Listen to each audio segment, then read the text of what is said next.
ಪವಿತ್ರ ಗೌಡಗೆ message ಮಾಡಿದ್ದ ರೇಣುಕಾ ಸ್ವಾಮಿ ಹತ್ಯೆಗೆ sketch ಅನ್ನ ಹಾಕಲಾಗಿತ್ತು. 30 ಲಕ್ಷ ರೂಪಾಯಿ ಸುಪಾರಿಯನ್ನ ದರ್ಶನ್ ಕೊಟ್ಟಿದ್ರ.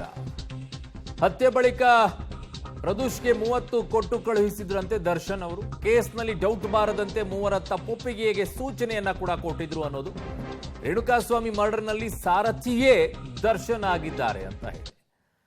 ಸೊ ಈ ಕೊಲೆಯನ್ನ ನಾವೇ ಮಾಡಿದೀವಿ ಅಂತ ಒಪ್ಕೋ ಅಂತ ಹೇಳ್ಕೊಂಡು ಒಬ್ಬರಿಗೆ ಕೊಡ್ತಾರೆ, ಪ್ರದೂಷ್ ಅಂತ ಹೆಸರು. 30 ಲಕ್ಷನ ಕೊಟ್ಟು ಕಳಿಸಿರ್ತಾರಂತೆ. ಸೊ ಅವರು ನಾನೇ ಕೊಲೆ ಮಾಡಿದ್ದೀನಿ ಅಂತ ಹೋಗಿ ಪೊಲೀಸರ ಮುಂದೆ ಸರೆಂಡರ್ ಆಗ್ತಾರೆ. ಅಲ್ಲಿಂದ ಶುರುವಾಗುತ್ತೆ ನೋಡಿ ತಗಲಾಕೊಳ್ಳುವಂತ ಕೆಲಸ. ನನ್ನ ಸಹೋದ್ಯೋಗಿ ಮಾರುತಿ ನನ್ನ ಸಂಪರ್ಕಕ್ಕೆ ಸಿಗ್ತಾ ಇದ್ದಾರೆ. ಮಾರುತಿ, ಏನೆಲ್ಲ ಅಪ್ಡೇಟ್ಸ್ ಬರ್ತಾ ಇದೆ ಈ ನಾನು ಮಾಡಿದ್ದು ಅಂತ ಒಪ್ಪಿಕೊಳ್ಳುವಂತ ಬೆಳವಣಿಗೆಯಲ್ಲಿ?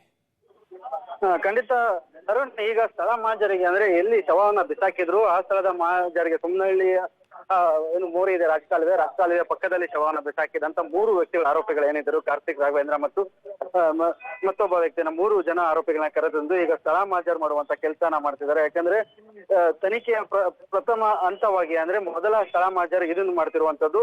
ಯಾಕಂದ್ರೆ ಶವ ಸಿಕ್ಕಿದಂತ ಸ್ಥಳ ಇದು. ಹಾಗಾಗಿ ಶವವನ್ನ ಯಾರು ಬಿಸಾಕಿದ್ರು ಅಂದ್ರೆ ಶೆಡ್ಡಿನಲ್ಲಿ ಏನು ಹಲ್ಲೆ ಮಾಡಿ ಅನಂತರ ಸತ್ತಂತಹ ರೇಣುಕಾ ಸ್ವಾಮಿಯನ್ನ ಯಾವ ಒಂದಲ್ಲಿ ಕರ್ಕೊ ಬಂದಿದ್ರಿ, ಎಷ್ಟು ಗಂಟೆಗೆ ತಗೋ ಬಂದ್ರಿ, ಯಾರ್ಯಾರು ಬಂದಿದ್ರಿ, ಮತ್ತೆ ಯಾವ ಮಾರ್ಗದಲ್ಲಿ ಬಂದಿದ್ರಿ, ಎಲ್ಲಾ ವಿಚಾರಣೆಗಳನ್ನ ಮಾಡ್ಕೊಂಡು ಮತ್ತೆ ಮೃತದೇಹನ ಯಾವ ರೀತಿ ನೀವು ಬಿಸಾಕಿದ್ರಿ ಅನ್ನೋದ್ರ ಬಗ್ಗೆ ಪೊಲೀಸರು ಏನು ಮೃತದೇಹನ ತಂದಿದ್ದಂತಹ ವ್ಯಕ್ತಿಗಳು ಯಾರ್ಯಾರಿದ್ರು ಅವ್ರನ್ನ ಕರೆತಂದು ಇಲ್ಲಿ ಅವರ ಜೊತೆಗೆ ಸ್ಥಳ ಮಹಾಜರ್ ಮಾಡುವಂತ ಪ್ರಕ್ರಿಯೆಯಲ್ಲಿ ತೊಡಗಿದ್ದಾರೆ. ಈಗಾಗಲೇ ಅದರ ದೃಶ್ಯಗಳನ್ನ ಸಹ ನೋಡ್ತಿರುವಂತದ್ದು. ಅಂದ್ರೆ ಒಂದು ಜೀಪಲ್ಲಿ 3 ಜನ ಆರೋಪಿಗಳು ಏನೇನಿದ್ದಾರೆ ಅವರನ್ನ ಕರೆತಂದು ಈಗ ಪ್ರಾಥಮಿಕ ಮಾಹಿತಿ ಅಂದ್ರೆ ಸ್ಥಳ ಮಹಾಜರ್ ಮಾಡುವಂತದ್ದು. ಎಷ್ಟು ಗಂಟೆಗೆ ನೀವು ಶೆಡ್ಡಿಂದ ಹೊರಟಿದ್ದು, ಮತ್ತೆ ನೀವು ಏನು ಸ್ಥಳದಲ್ಲಿ ಇದ್ರ, ಹಲ್ಲೆ ಮಾಡೋ ಸ್ಥಳದಲ್ಲಿ ನೀವೆಲ್ಲರೂ ಇದ್ರ, ಇದನ್ನೆಲ್ಲಾ ರೀತಿಯಲ್ಲಿ ಪ್ರಥಮ ಒಂದು ಎಲ್ಲಾ ವಿಚಾರಗಳನ್ನ ಆರೋಪಗಳಿಂದ ಪಡೆದುಕೊಳ್ಳುವಂತ ಕೆಲಸ ಸ್ಥಳ ಮಹಾಜರಲ್ಲಿ ಈಗ ಪೊಲೀಸರು ಮಾಡ್ತಿರುವಂತದ್ದು.